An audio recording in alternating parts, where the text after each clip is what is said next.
I discovered the ring box tucked away in my drawer while packing up my things. She stood frozen in the doorway, watching me closely, trying to understand why I stayed so calm, why I wasn't shouting, why I wasn't demanding answers. I had spent 6 long months searching for that perfect ring and saved for nearly a year before that. I had everything planned, the proposal during our upcoming coastal getaway next month. Without a single word, I slipped the box into my pocket. Her face turned ghostly pale in an instant. In that moment, she finally understood. But let me step back and explain how I reached that point. How a person shifts from dreaming of a lifelong commitment to quietly leaving with just 2 suitcases holding all his belongings. It all began the evening before my birthday when she announced she had to leave. Not a request, a firm statement. We had planned a simple dinner at our favorite Italian restaurant, the one where the staff knew our usual order the moment we walked in. I had taken the day off, tidied the entire apartment, and even placed fresh flowers on the table because she always appreciated those small touches. She arrived home around 6, and I could sense immediately that something felt wrong. She wore that familiar expression, the one that meant her mind was already made up and she was only working out how to present it. Still clutching her purse, she didn't even sit down before saying she needed to go check on him. I paused while setting the plates and asked who. Deep down, I already knew. She explained it was her ex. He had called in distress because his father was hospitalized and he was spiraling into a panic attack. She had to go make sure he was all right. The fork in my hand suddenly felt impossibly heavy. I gently reminded her it was my birthday. She acknowledged it, offered a quick apology, but stressed that this was urgent. He had no one else to turn to. Those words stung, no one else, as if I weren't standing right there. As if our evening together meant nothing. I asked how long she would be. Just a couple of hours, she promised. She'd return before 10 and we could still enjoy cake. She gave me a quick kiss on the cheek and walked out. I heard her car pull away. I sat alone at the table staring at 2 plates of pasta and waited. 10 o'clock passed. Then 11, midnight, 1 in the morning. Each call went straight to voicemail. After a few rings, she was rejecting them. I knew it, even if I didn't want to accept it. I spent the entire night on the couch, eyes fixed on the door, inventing every possible excuse. Maybe her battery died, maybe the hospital had poor signal, maybe she simply lost track of time.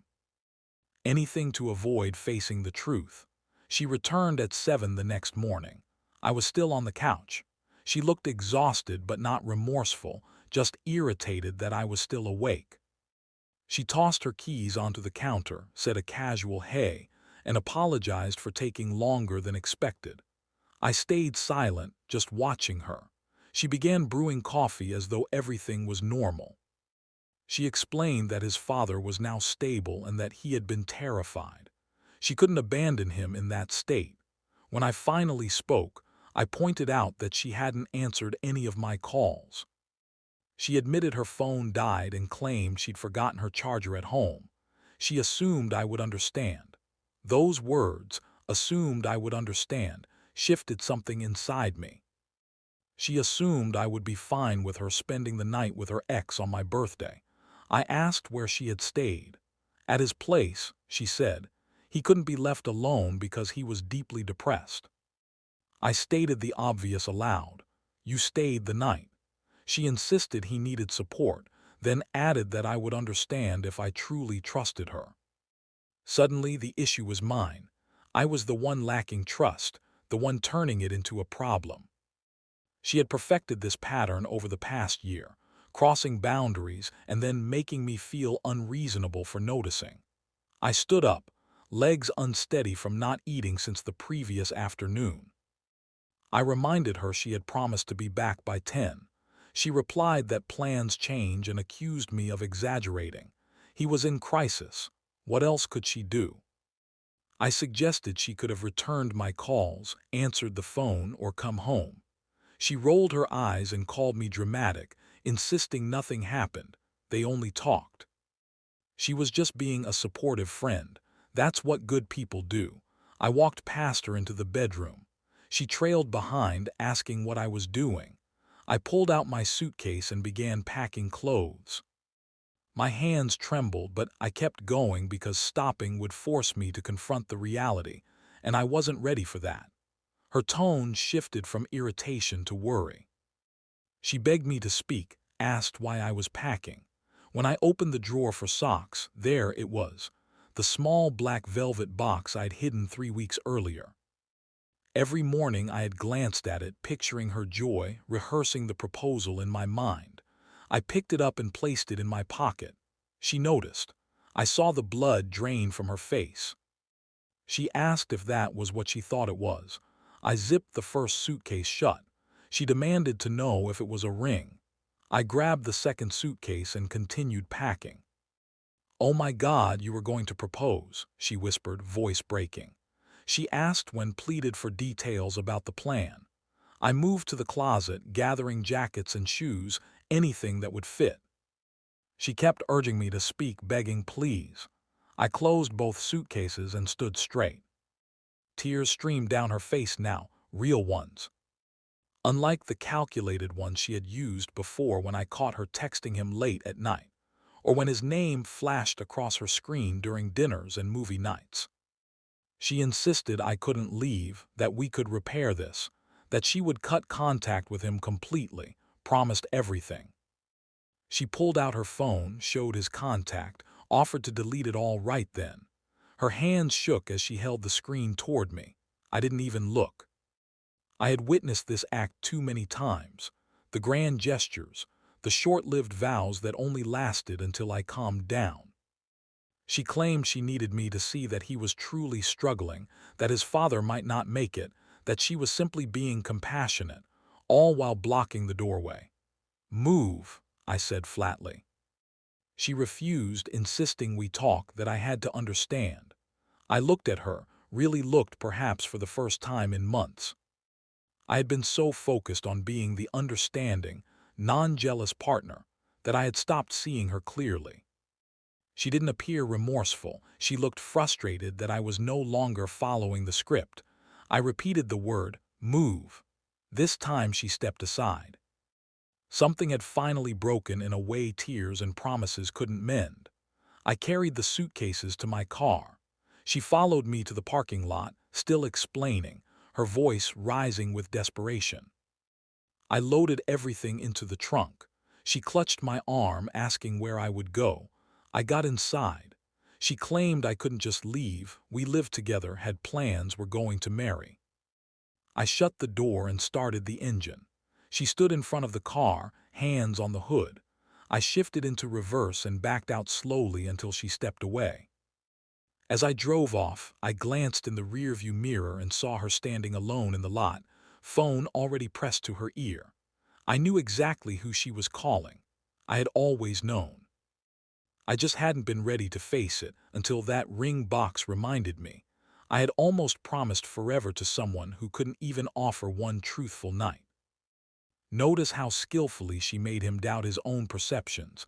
That's classic manipulation. I drove straight to my brother's house. He opened the door, saw my expression, and let me in without a word. I dropped the suitcases in his guest room and sat on the bed, staring blankly. My phone kept buzzing, texts, calls, voicemails. I switched it off. Later, my brother brought coffee and toast. I hadn't noticed how much time had passed. He asked if I wanted to talk. I shook my head. He left quietly. That's when the weight of it hit. I had just walked away from 3 years of my life. 3 years of building what I thought was real. I took out the ring box, opened it. The diamonds sparkled in the window light. I had chosen it so carefully, exactly her taste, timeless yet unique, just as she always described. I closed it and placed it in the nightstand. My phone stayed off for 2 full days. I knew what awaited me when I turned it back on: more excuses, tears, and empty vows. I had heard them all before, just never this intensely. On the third day, I needed to check work emails for an upcoming deadline, so I powered it on. 63 texts, 22 missed calls, 14 voicemails. I ignored them all and opened my laptop instead. I'm not sure what drove me. Maybe a last hope that I had overreacted, or maybe I already knew the truth and needed confirmation. Her tablet always stayed plugged in by the bed. We had bought matching ones last year and linked them to the same cloud for photos, lists, and calendars. I had never checked her messages before, never needed to. Trust felt like a cruel joke now. I logged in and opened her messaging app. The first thread appeared under her sister's name. I almost skipped it until I saw the preview didn't match her sister's style. I opened it. It wasn't her sister. She had renamed his contact to hide it. I scrolled to the very start. The conversation began 8 months earlier, 2 months after I started saving for the ring. At first the messages seemed harmless, checking in, hoping he was well. Then they grew frequent, daily, multiple times a day. Soon they turned intimate. I'm thinking of you, I miss you, remember when? My hands shook as I kept reading. Messages from my birthday night, he doesn't suspect a thing. He never does. Sent at midnight while I called repeatedly. His reply joked about how trusting I was, how it made everything simpler. She responded with a laughing emoji. I scrolled further and found messages from our anniversary dinner last month. She had excused herself to the restroom 3 times. I had worried she felt ill. She hadn't. She was texting him, saying she wished she were with him instead, that the restaurant was nice but she preferred their spot. They had their own spot. We had talked about going to the beach for months, but she always claimed work was too busy. She wasn't busy, she was there with him. Photos appeared too, them at cafes, on trails, at the shore. One from 3 weeks ago showed her manicure, treated myself, she had told me. In the background, a hotel room. I recognized the painting on the wall, the same one from the boutique hotel I suggested for our anniversary. She had called it too pricey, yet there it was. I checked our shared credit card, the charge was there. I had unknowingly paid half for her night with him. I slammed the laptop shut, stood, sat again. My brother knocked, asking if I was all right. I lied and said yes. He left. I reopened it. I needed the full truth. The messages went back even further, older ones deleted but references remained, inside jokes, shared memories. They had never truly ended things. Perhaps they never stopped. I found a message from a year ago. A photo of her bare engagement finger captioned that it wouldn't stay empty forever, but she was savoring her freedom for now. Freedom while living with me, while I added her name to the lease, while I introduced her to my family as my future wife. Messages about me filled the thread. How I was reliable, how I had a steady job and good credit, how I wanted the house, kids, and quiet life she claimed to want too. He didn't offer that. He offered adventure, no commitments. She wanted both, so she kept both. 6 months ago, after I told her how much I loved her family, she screenshot my message and sent it to him, commenting how easily pleased I was, how completely I bought into everything. He asked if she ever felt guilty. She replied, sometimes, but not enough to stop. Last month, after dinner at her parents' house, her mom had pulled me aside, saying how glad she was that her daughter found someone dependable like me. I felt proud. That same night after I slept, she texted him how suffocating it all felt, how she couldn't wait to escape the playing house routine. Playing house, that's all I was to her. A role. A temporary performance. The latest messages were from 2 days earlier after I left. She told him about the ring, how I found it and walked out, how everything was collapsing. He asked her next move. She said she needed to repair things, win me back, at least until her situation stabilized. Not out of love or regret, but because the timing wasn't convenient yet. Another message, your ring looked beautiful when I tried it on my hand. Wish you were the one giving it to me. My ring. She had shown it to him, probably mocked it together. I finally understood. She wasn't sorry for hurting me. She was sorry she got exposed too soon. Before the house, before the wedding, before I was fully committed, I was her safety net, her long-term security. When the thrill faded, she kept me as backup. I shut the laptop. There was nothing left to feel.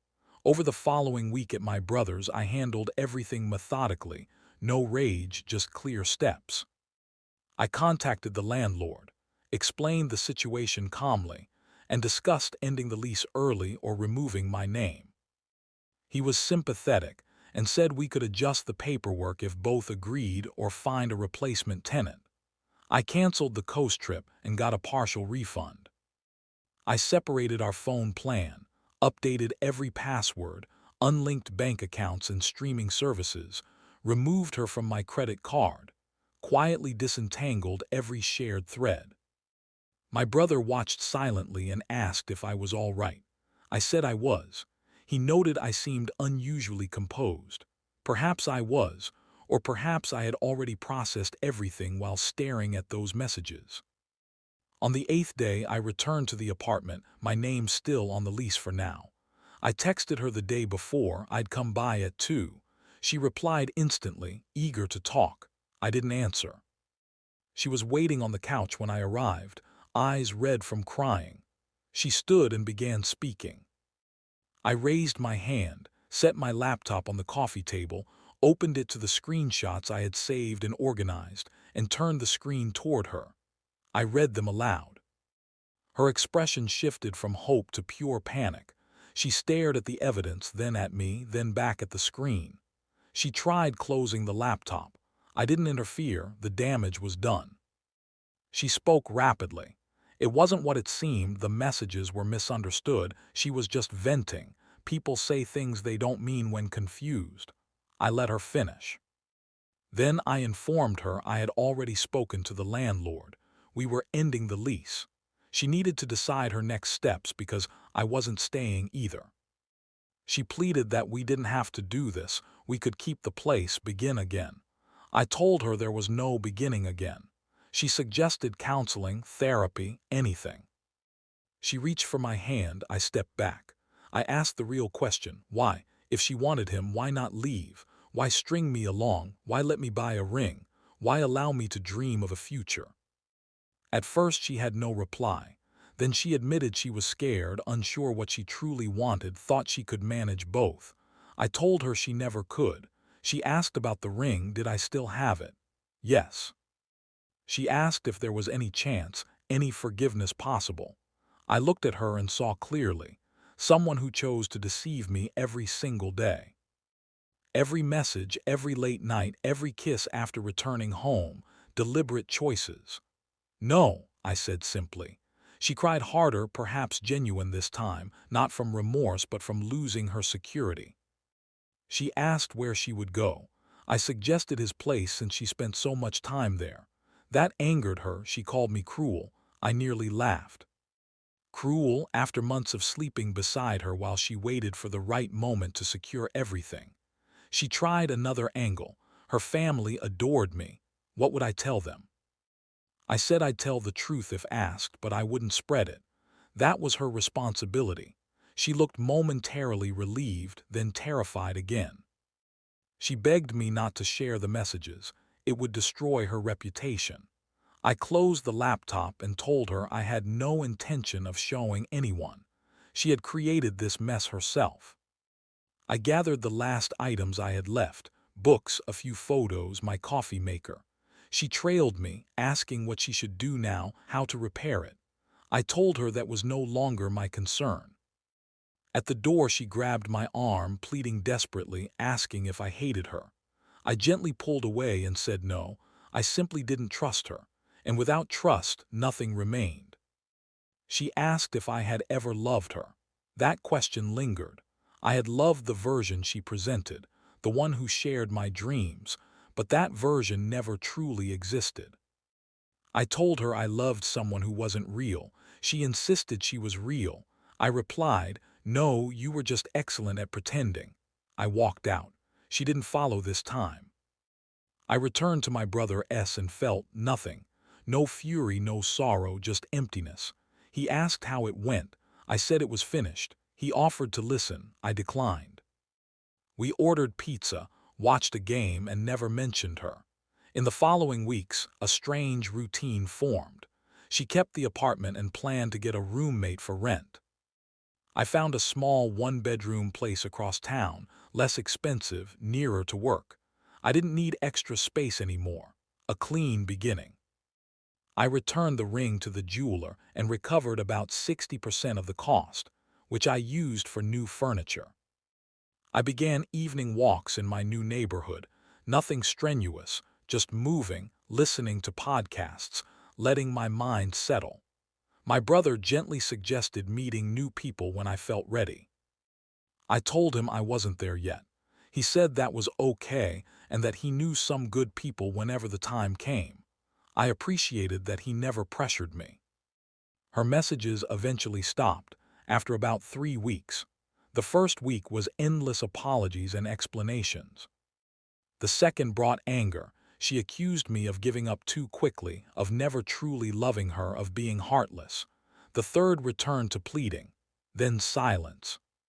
Through friends I heard she had moved in with him, the ex, her true preference. Someone mentioned seeing them at a bar looking content. I didn't ask for more. Another friend said she was telling people I had abandoned her without reason, that I simply left over nothing. I didn't bother correcting the story. Let her shape whatever version helped her cope. 2 months later, I bumped into her mother at the grocery store. She seemed uneasy. She asked how I was. I said I was doing well. She apologized that things hadn't worked out. I echoed the sentiment. She hesitated, then asked if her daughter had really done what people were saying. I didn't answer directly, only said, "Sometimes people turn out to be different from who we believe them to be." She nodded slowly, said she had always liked me, and hoped I would find someone who truly valued me. I thanked her and walked away. That brief exchange stayed with me for days. Even her own mother had started to see through the perfect image. I still think about the ring occasionally, about the proposal I rehearsed, about the future I once pictured. It feels like another person's story now, someone trusting, someone hopeful. But I don't regret leaving. Not for a moment. Not after reading her own words. Not after realizing I was merely a convenient option while she hid her real desires. The instant I stopped excusing her, stopped rationalizing the unjustifiable, everything became painfully clear. She believed I would never leave, because I always forgave, because I was dependable, predictable, safe. She misjudged me. Now she lives with her decision and I live with mine. The difference is I can finally rest at night. Walking away isn't surrender. Sometimes it's the only way to rescue yourself. Do you think he was too harsh, or did she earn exactly what happened? What are your thoughts on this story? Share in the comments.